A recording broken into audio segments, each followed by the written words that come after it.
Bapak Ibu pernah merasa sangat mengantuk setelah makan, sering lapar padahal sudah makan banyak, atau mudah lelah sepanjang hari. Bisa jadi tubuh Bapak Ibu sedang mengalami resistensi insulin akibat lonjakan gula darah tinggi yang berulang sehingga menyebabkan diabetes. Kenapa bisa terjadi lonjakan gula darah tinggi dan apa itu resistensi insulin?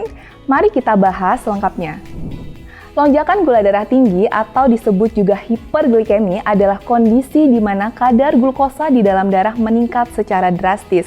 Ini bisa terjadi setelah makan makanan tinggi gula atau karbohidrat, stres, kurang tidur, atau kurang aktivitas fisik pada penderita diabetes. Lonjakan gula darah tinggi atau hiperglikemi adalah kondisi ketika kadar glukosa di dalam darah naik secara drastis di atas batas normal. Pada penderita diabetes, kondisi ini bisa lebih sering terjadi karena tubuh kesulitan untuk mengatur kadar gula di dalam darah akibat gangguan dari insulin. Secara umum, kadar gula darah dikatakan tinggi jika di atas 126 mg per desiliter pada saat puasa atau di atas 200 mg per desiliter setelah makan pada penderita diabetes.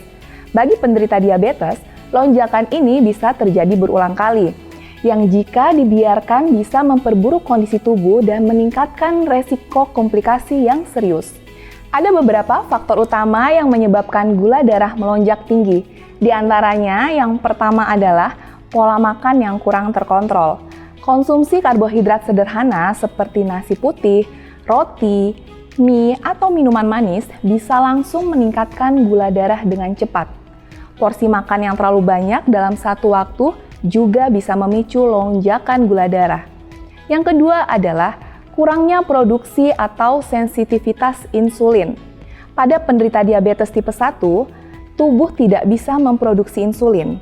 Namun, pada penderita diabetes tipe 2, sel tubuh mulai mengalami resistensi insulin, di mana tubuh kesulitan menggunakan insulin dengan baik. Yang ketiga adalah kurangnya aktivitas fisik. Olahraga membantu tubuh menggunakan glukosa sebagai energi. Tanpa aktivitas fisik, gula darah lebih sulit dikontrol. Kemudian yang keempat, stres berlebihan. Saat stres berlebihan, tubuh akan melepaskan hormon kortisol, di mana hormon kortisol ini dapat meningkatkan kadar gula di dalam darah.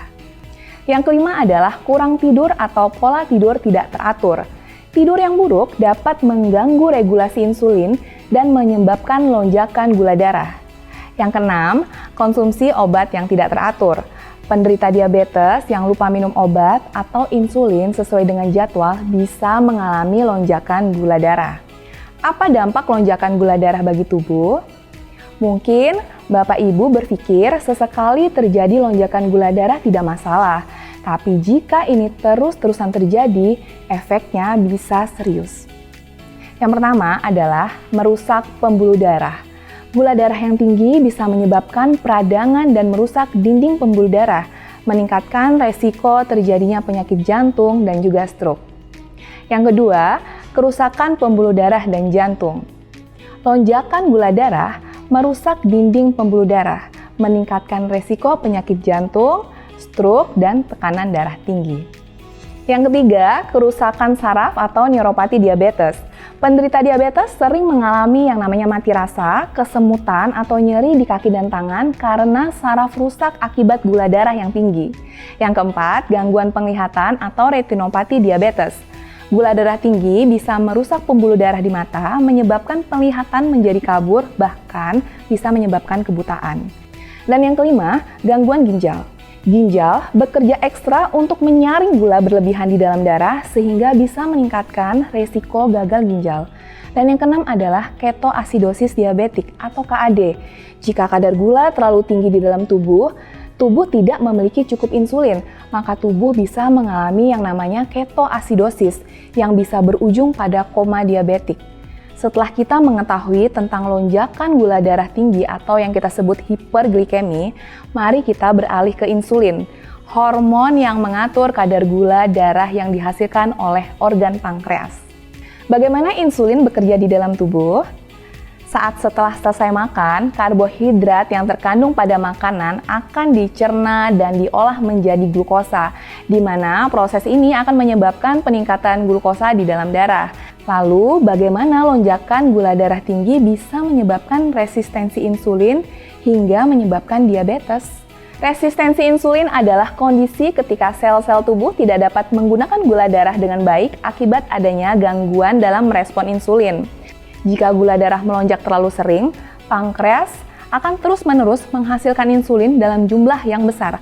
Masalahnya, semakin sering insulin dilepaskan, semakin sulit sel-sel tubuh untuk merespon insulin.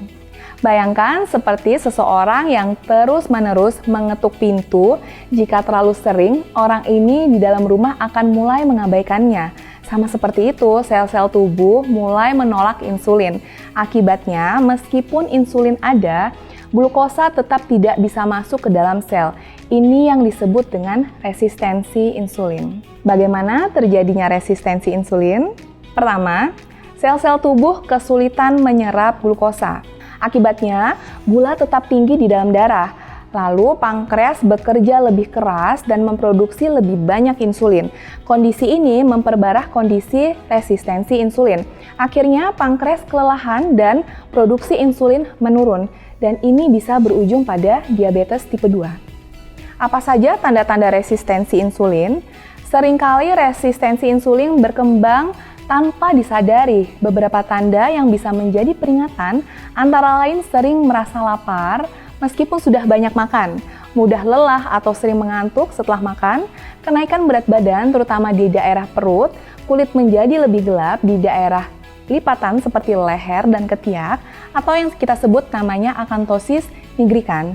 Sering buang air kecil dan sering haus. Jika Bapak Ibu mengalami gejala-gejala ini, sebaiknya segera lakukan pemeriksaan kadar gula darah dan konsultasikan dengan dokter.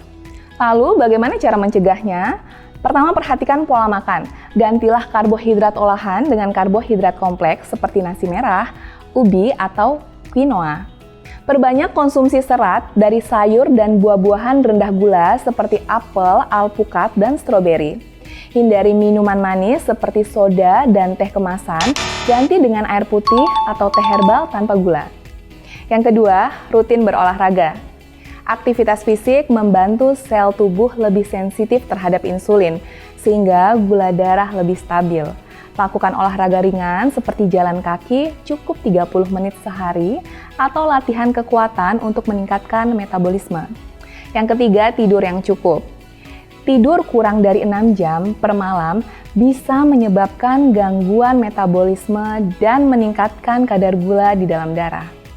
Pastikan tidur berkualitas 7-8 jam setiap malamnya untuk menjaga keseimbangan hormon tubuh kita. Yang keempat, kelola stres dengan baik. Coba teknik pernafasan seperti meditasi atau olahraga ringan seperti yoga untuk mengurangi stres. Jangan lupa, kebahagiaan dan ketenangan juga berperan dalam menjaga kesehatan gula darah. Dan yang kelima, cek kesehatan secara rutin. Jika Anda beresiko mengalami diabetes atau sering mengalami lonjakan gula darah, lakukan tes gula darah secara berkala. Konsultasikan dengan dokter untuk mendapatkan rekomendasi terbaik sesuai dengan kondisi. Jadi, sekarang kita tahu bahwa lonjakan gula darah tinggi bukan hal yang sepele.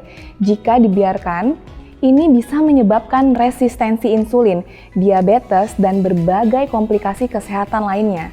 Namun, dengan perubahan gaya hidup yang lebih sehat dan mengatur pola makan, rutin berolahraga, tidur cukup, dan mengelola stres, kita bisa mencegah lonjakan gula darah dan menjaga tubuh tetap sehat. Jangan lupa untuk cek gula darah secara rutin, dan jika Bapak dan Ibu mengalami gejala seperti haus, mudah lapar, sering buang air kecil, segera konsultasikan ke dokter. Jika diperlukan, konsumsi obat yang tepat untuk mengontrol gula darah. Cukup sekian yang bisa saya sampaikan, sampai jumpa di video berikutnya.